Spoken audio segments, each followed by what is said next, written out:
ሰላም እንዴት ናችሁ? ውድ ፕሮፐርቲ ቤተሰቦች በየሳምንቱና በየቀኑ አዳዲስ መረጃ ነው የምንለቅላችሁ። ዛሬ ደግሞ እየላችሁ የቀረብኩት ጽድት ተብሎ የተሰራ G+3 ቤት ላይ የተሰራ 125 ካሬ እጅግ ዘመናዊ ተደርጎ የተሰራ ቆንጆ ቤት ነው እየላችሁ የቀረብኩት። አያት ኮምፓውንድ ውስጥ ይገኛል። ውስጥ ገብቼ ሙሉ ለሙሉ የማስጎበኛችሁ ይሆናል። የሆም ፕሮፐርቲ ቤተሰብ መሆን የምትፈልጉት ካላችሁ ሰብስክራይብ በማድረግ መቀላቀል ትችላላችሁ ማለት ነው። እዚህ ጋር እንደምትመለከቱት እንግዲህ ግቢ በትንሹ 2 መኪና ማቆም የሚችል ግቢ ያለው ይሄ ቤት እንግዲህ አያት ኮምፓውንድ ውስጥ ይገኛል ማለት ነው። ፊኒሺንጉ የተወሰነ ፊኒሺንግ ይቀራል፣ ጨርሶ ያስረክባል ማለት ነው። የዚህ ቤት ዲዛይን እንግዲህ 125 ካሬ አይመስልም። ዲዛይኑ እንግዲህ በጣም በጥሩ አርቴክት ነው የተሰራ። እዚህ ጋር የምትመለከቱት እንግዲህ ክሎዝድ ኪችን ነው። ፊኒሺንጉ እንግዲህ ፈርኒቸሩ አላለቀለትም ማለት ነው። ሙሉ ለሙሉ ይጨርሳል። እዚህ ጋር የምትመለከቱት የሰራተኛ ክፍል ነው፣ ኳጋሮ በኩል የሚገኝ ማለት ነው። ግራውንድ ላይ 2 መኝታ ቤት አለው፣ ክሎዝድ ኪችን አለው፣ ስቶርም አለው ማለት ነው። በአጠቃላይ አንደኛ ፍሎር ላይ እንግዲህ የተጠቀሙት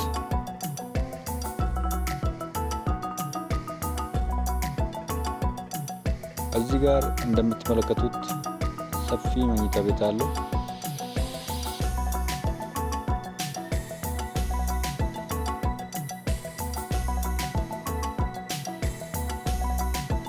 ሳሎኑ ነው እዚህ ጋር የምትመለከቱት ሰፊ ሳሎን አለው ማለት ነው። 125 ካሬ ራሱ አይመስልም። እንግዲህ የተወሰኑ ማቴሪያል ይቀራል ማለት ነው። የተወሰኑ ፊኒሺንግ ይቀራል። ላይቲንግ ሲስተም ሙሉ ለሙሉ ዝርጋታ ተደርጓል። የራሱ በረንዳ አለው እዚህ ጋር እንደምትመለከቱት።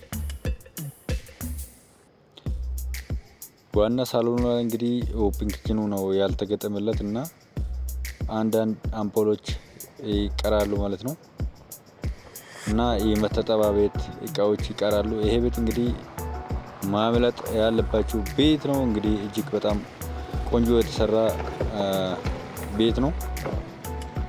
አያት ኮምፓውንድ ውስጥ ይገኛል። ይሄ ቤት እንግዲህ ለአስፋልት እጅግ በጣም ቅርብ ነው። እዚህ ጋር የምትመለከቱት እንግዲህ የሳሎኑ መታጠቢያ ቤት ነው የተዘጋጀለት።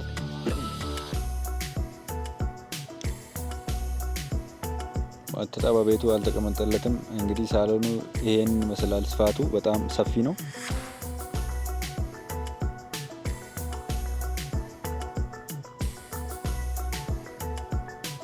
አንደኛ ፍሎር ላይ እንግዲህ አንድ መኝታ ቤት አለው ከጎኑ ላይ።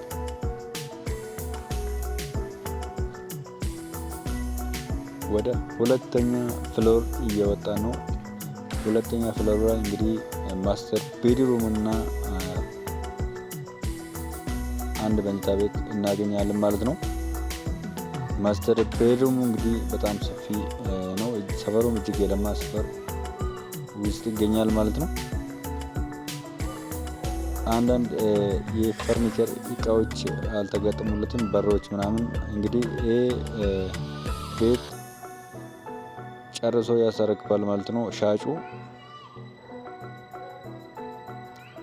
ማስተር ቤድሩሙ ነው፣ በጣም ሰፊ ነው። ላይቲንግ ሲስተም አንዳንድ ላይቲንግ ሲስተሞች እንግዲህ ተገጥመውለታል ማለት ነው። የራሱ ማልበሻ ክፍል ተዘጋጅቶለታል። ፈርኒቸሩ አልተገጠመለትም። የራሱ መታጠቢያ ቤትም ተገጥመውለታል ማለት ነው። ይሄ ቤት እንግዲህ ቅናሽ ተብሎ የሚታሰብ ቤት ነው በአያት ኮምፓውንድ ውስጥ ማለት ነው። እንደዚህ እንግዲህ እንደምታዩት ቤቱ ስላጸዳና አንዳንድ ነገሮች ስላልተገጠመለት ሊደብራችሁ ይችላል። ግን ቤቱ ዲዛይኑ በጣም አንደኛ ተብሎ የሚታሰብ ቤት ነው። 125 ካሬ ላይ እንደዚህ የሚሰራ ቤት የለም። በአጠቃላይ እንግዲህ ወደ 6 መኝታ ቤቶች አሉ። አያት ኮምፓውንድ ውስጥ ይገኛል። ፕላስ ሰሪ ቤት ነው። 125 ካሬ ላይ የተሰራ ቆንጆ ቤት ነው። ከመጀመሪያ እንደነገርኳችሁ እንግዲህ ግቢው 2 መኪና ማቆም የሚችል ግቢ አለው ማለት ነው። የዚህ ቤት ዋጋ እንግዲህ በጣም ቅናሽ ተብሎ የሚታሰብ ቤት ነው። መጨረሻ ላይ የማስቀምጥላችሁ ይሆናል ዋጋውንና ስልክ ቁጥሬን። ይሄ ቤት እንግዲህ የዚህ ቤት ዋጋ 30 ሚሊዮን ይጠራል። ወሳኝ ገዢ ካለ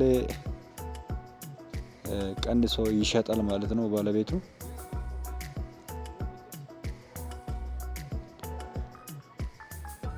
$30 ሚሊዮን እንግዲህ ጥሪ ነው። ሰፈሩ እጅግ የለማ ሰፈር ነው። ኮምፓውንድ ውስጥ ይገኛል። በጣም ቆንጆ ቤት ነው። የራሱ ትራዝም አለው 125 ካሬ መሆኑ አንጻር ማለት ነው። ሙሉ ለሙሉ ጨርሶ ያስረክባል ማለት ነው። ማቴሪያሉን ጨርሶ ያስረክባል። ቁምሳጥኑም የመታጠቢያ ቤት እቃዎችም ሙሉ ለሙሉ ይጨርሳል ማለት ነው። እነዚህም ቤት ይህንን ቤት የምትፈልጉት ካላችሁ ወሳኝ ገዢ ካለ ቀርቦ መደራደር ይችላል ማለት ነው። ሙሉ ለሙሉ እንደምትጎበኙት ጋብዛችኋለሁ። መልካም ጊዜ ይሁንላችሁ። በተጨማሪም እንግዲህ ከዚህ የሚቀንስ ቤቶች የምትፈልጉ ካላችሁ ደውላችሁ ልጠይቁን ትችላላችሁ። በ0938 0133 32 ደረጀ ብላችሁ መደወል ትችላላችሁ ማለት ነው።